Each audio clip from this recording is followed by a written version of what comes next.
Good morning, and thank you for joining me, Coach Michael, on your Monday morning.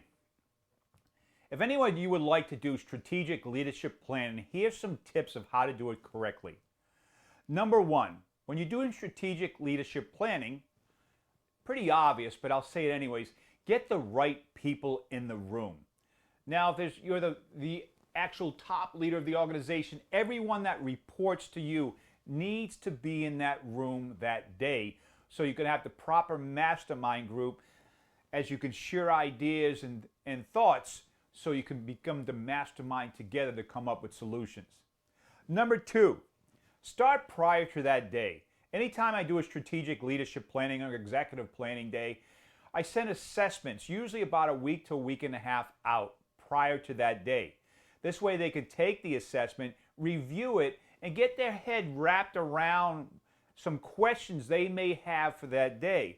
Now, behavioral assessments are important because we need to know how we show up, how we relate to others, how we communicate to others, because you really want to get the most value of that time, that day, so there'll be a very valuable piece so you can know how to communicate accordingly.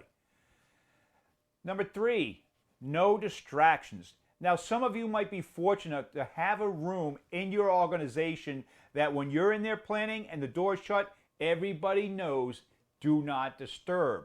If you don't have that facility, find a facility off-site so you can be totally undistracted from whatever may be happening in the organization. In addition to that, as soon as you start that strategic planning, everybody's phones are on off, silent, away, not on your desk so you can see it, that if it buzzes, it distracts you. You have to have zero distractions. You need to be all in and be present with the process of the planning with your team. Next point, break it up to two parts. One part is strategic thinking. One part is strategic planning. As we do strategic thinking first and we're challenging ourselves to think of solutions, ideas, talk about some of the challenges we're experiencing, that forces us to think harder and come up with ideas, and then only then will you be able to have the solutions when you start your planning. So break them up. Don't attempt to do them together. Do the thinking first, do the planning second. And most important, have a facilitator come in.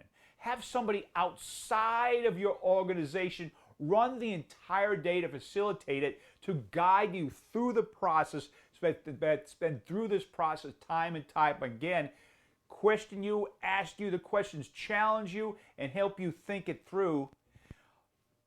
Once a quarter, my colleague and I do a 90-day planning, of which the morning is all education and the afternoon is all planning. So the morning, they're stretching their brains, they're challenging themselves, they're thinking of ideas, and in the afternoon, they're taking all that and transferring it to a plan to articulate it exactly what action steps need to be taken, and that's facilitated by two coaches. Myself, I go into organizations and do this entire process.